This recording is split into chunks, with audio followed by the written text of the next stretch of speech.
Cuando yo decidí trabajar ahí, uno de mis hermanos se rió y me dijo, no vas a aguantar trabajar ahí.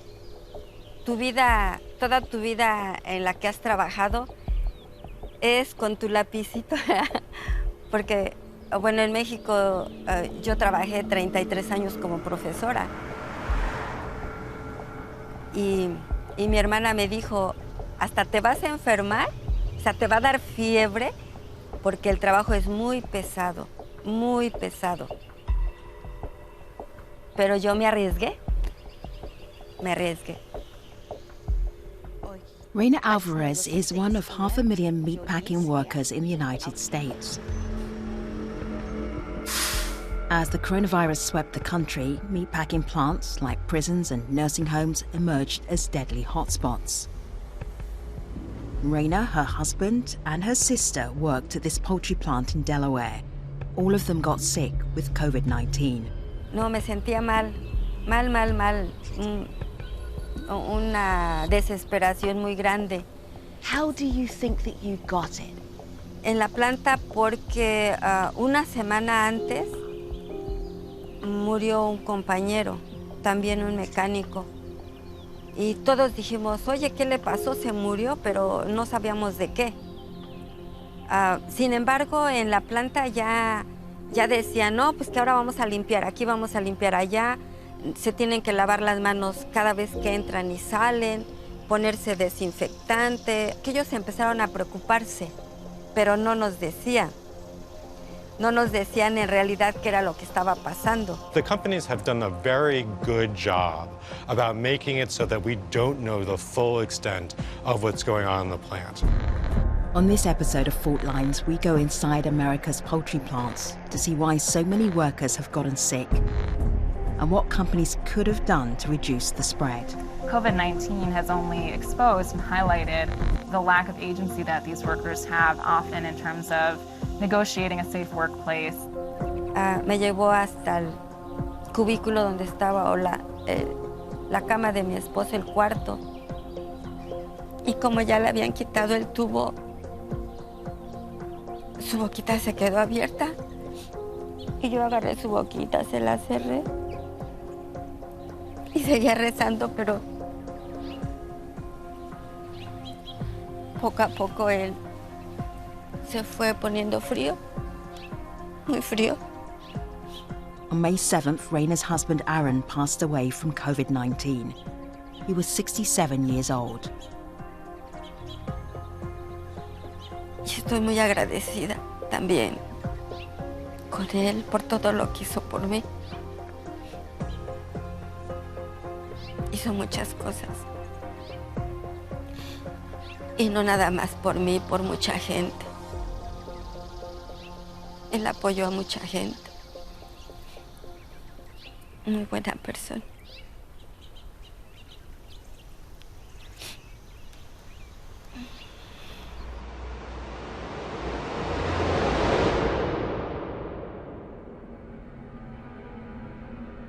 The poultry industry in the United States is a massive business.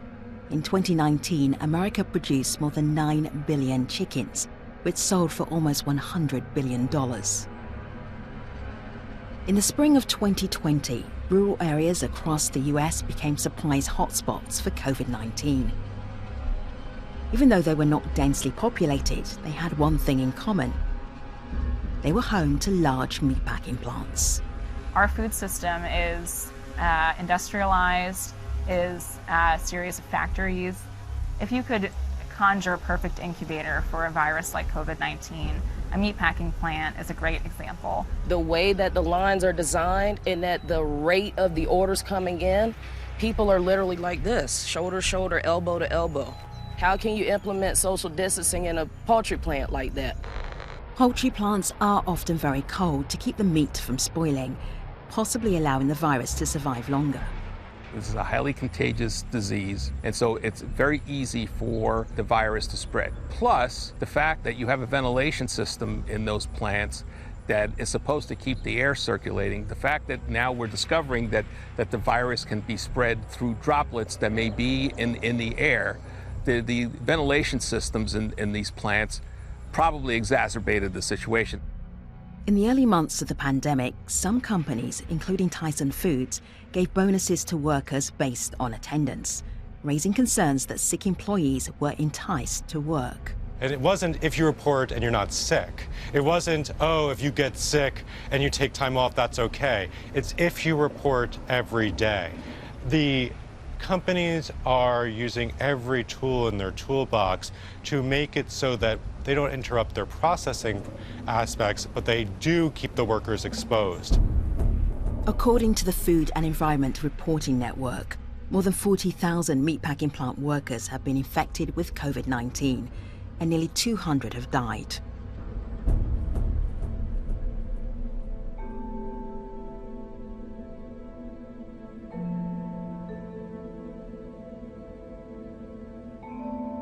The Delmarva Peninsula stretches for hundreds of kilometers along the east coast of Delaware, Maryland, and Virginia. Travelers heading to the beach often drive right past one of the region's biggest industries. Many don't realize that just in the backyard of Washington, D.C., there is a massive presence of the poultry industry. It's hard to overstate the influence, particularly of Purdue Farms on the peninsula, right in downtown Salisbury, Maryland. Hey, Jonah. All right. Thank you for letting us come visit you. Really appreciate it. So it's got on the front, it's thank you, Purdue, from Purdue. And then, can you read it to me?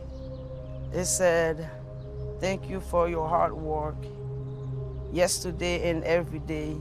Thank you again for your dedication to the Salisbury plant. I read it over and over. And I said, why? If you can say thank you to somebody who hard worker, you should send them home when it doesn't feel good.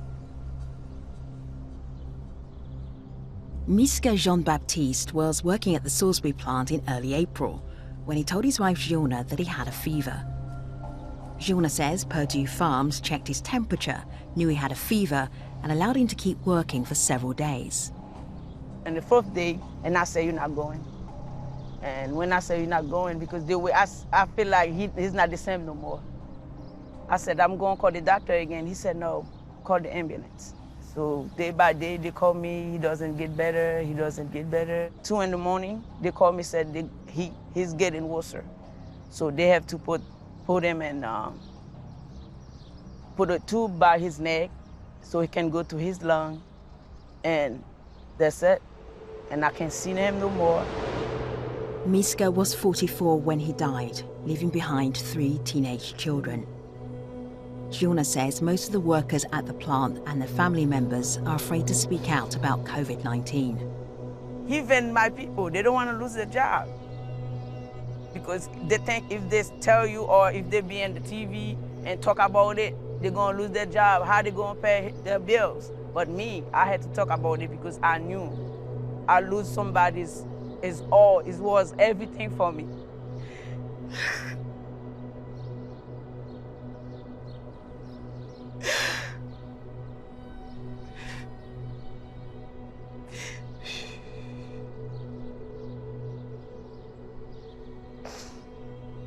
Excuse me. Giona says Purdue Farms didn't contact her until she started speaking out about what happened. It was 2 weeks after I buried my husband. Then they tell me they're gonna send me a card, right? When I received the card, it was $100 cash inside the card. I was so mad, I give even the card and the money together. I give them back to them. And they say, you sure we do that for everybody who lose somebody? I said, no, thank you so much, I don't need it. Purdue Farms says it did not allow Miska to come to work with a fever, and the card that Giona received wasn't officially from the company. Because I'm Haitian, they think money, we came here because we really don't have anything in our country. It's not that. It's not. We came here for safety.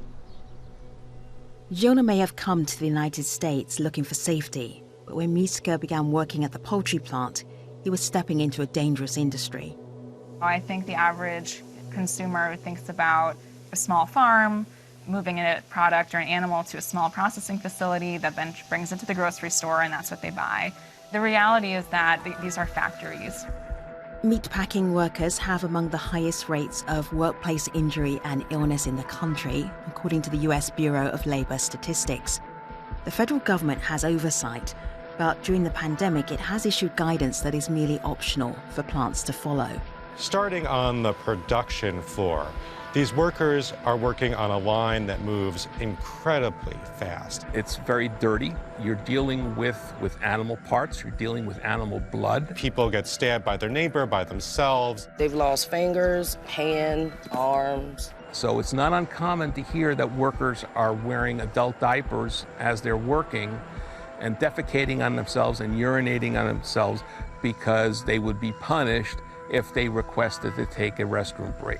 You know, over the course of a few recent years, workers were sent to receive care at hospitals as much as every other day. The workers in poultry plants are primarily Black, Latino, and Asian. At least a third are immigrants. Many are refugees or undocumented. In the spring of 2020, according to the US government, almost 9 out of 10 meatpacking plant workers who contracted COVID-19 were minorities. 70% of frontline meatpacking workers are either Black, Latino, or Asian. And you can contrast that with a company like Tyson, where over 70% of the salaried employees, the managers, are white. And that's exactly the racial dynamic that you see playing out in the plants.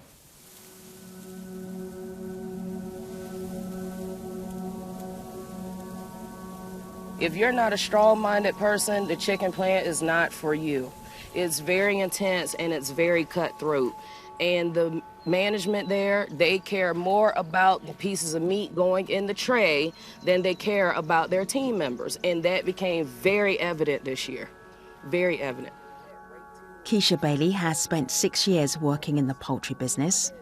She was working at the Tyson plant on Virginia's Eastern Shore when COVID-19 arrived. What was the first reaction from the plant to keep the workers safe?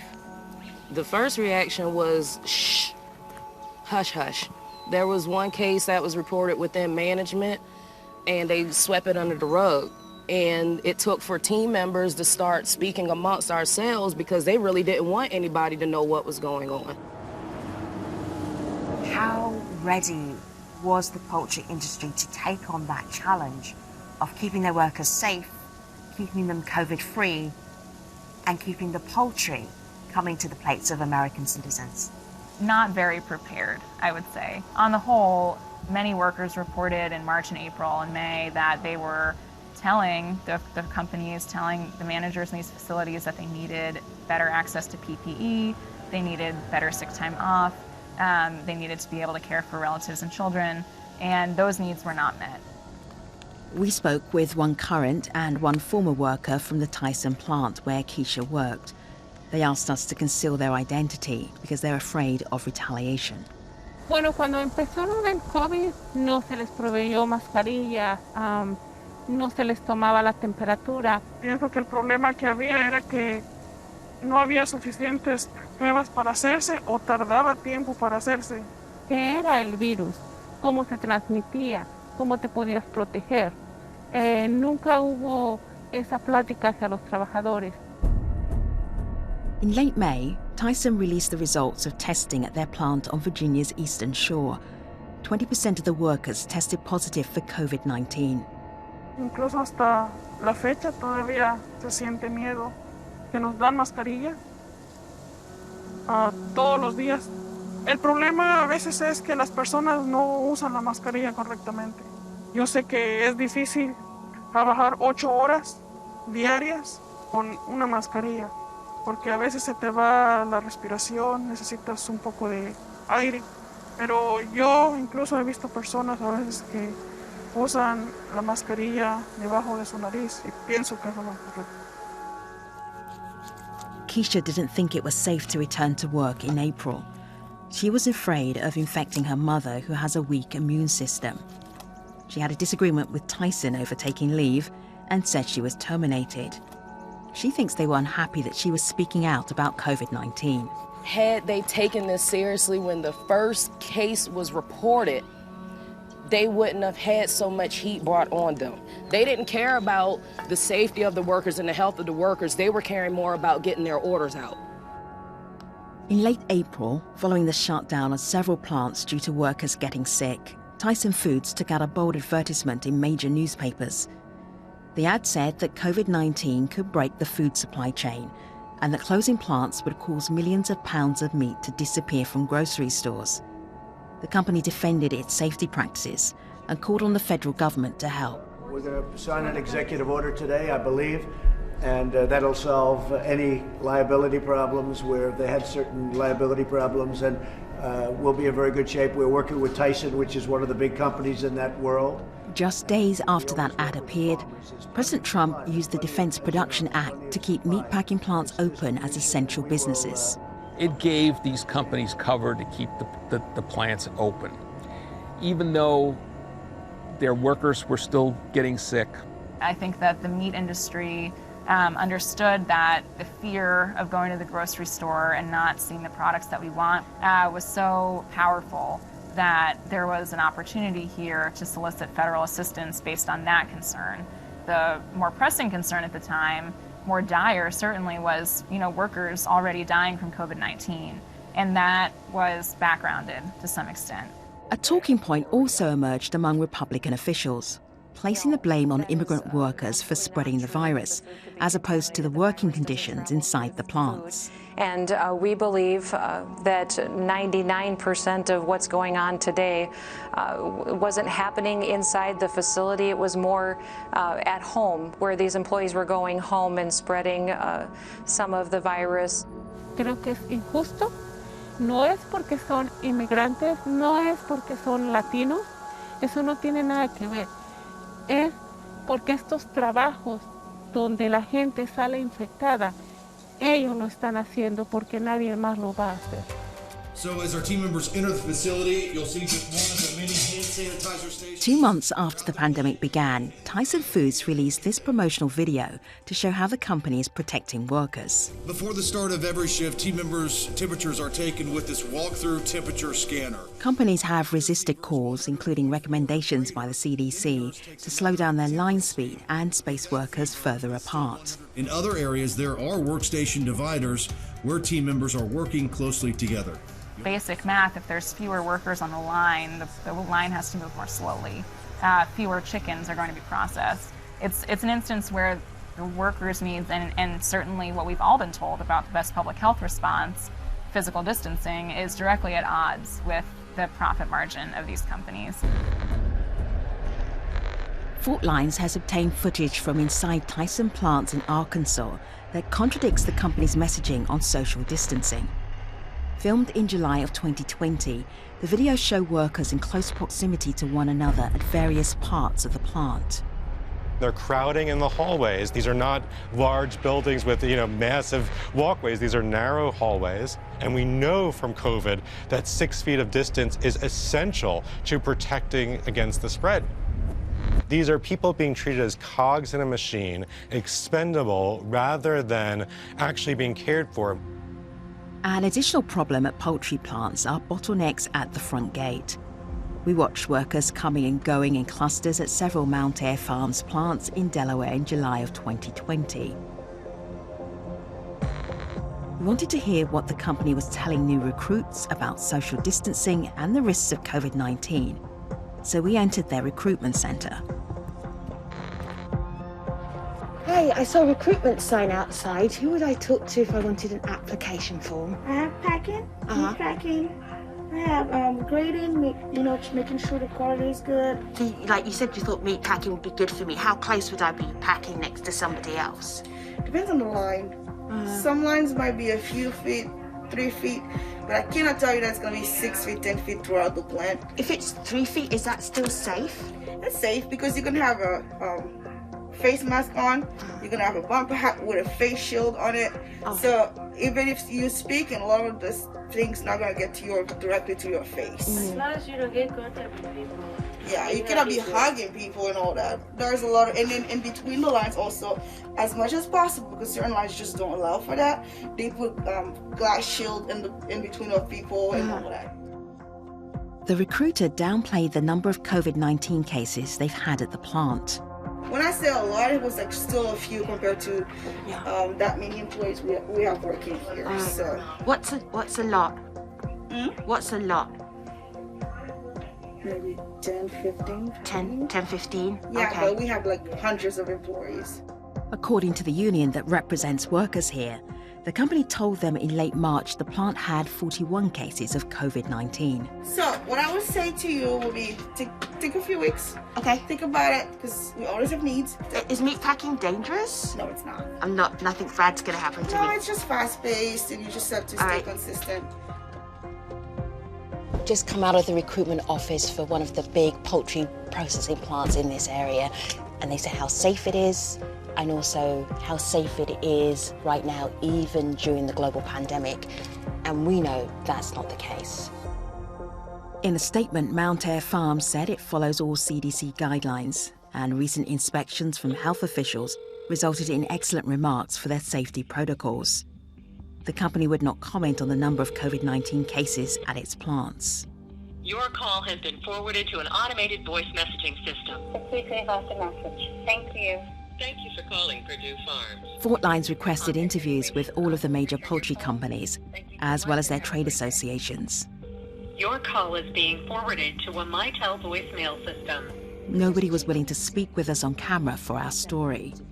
We've had a great difficulty even trying to get the companies themselves to talk to us. Why is that?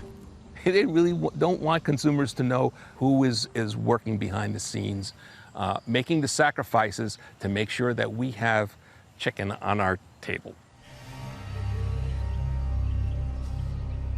COVID-19 has shed a harsh light on the working conditions inside poultry plants and the sacrifices that have been made to keep them running. We can make it. It's gonna be hard. Like if the bills come, it's gonna be late. It's late. You know, that's how it's gonna be. But God will help me. We will survive. God will help us.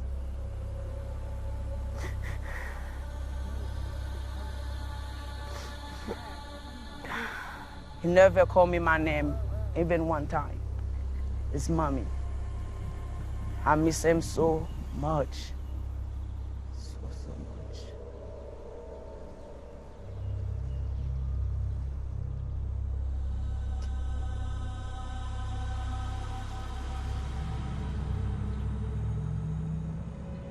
Like so many workers who got sick with COVID-19, Reina has returned to the plant. Every shift she is reminded of her husband. Es muy triste regresar nuevamente ahí, porque yo veo a cualquier persona que lleva su uniforme y yo los veo pasar y me imagino a él, que anda todavía por ahí, o que en cualquier momento va a llegar a verme.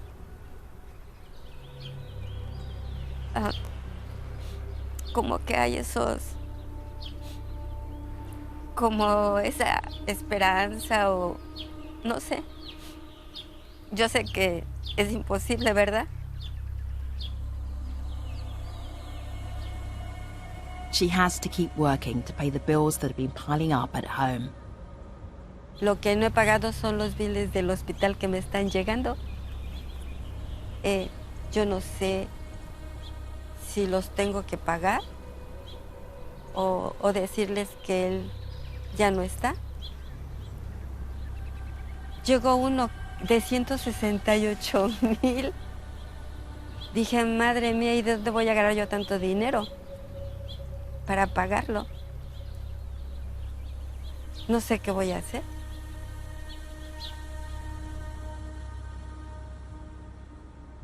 Pero pues yo debo seguir trabajando. A lo mejor por un tiempo. Y y luego ya regresarme a México. No sé, hay muchas cosas que tengo que arreglar aquí.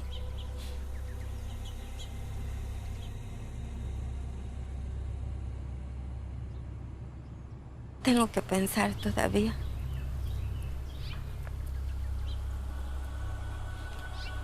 Pero pues mientras tanto tengo que trabajar.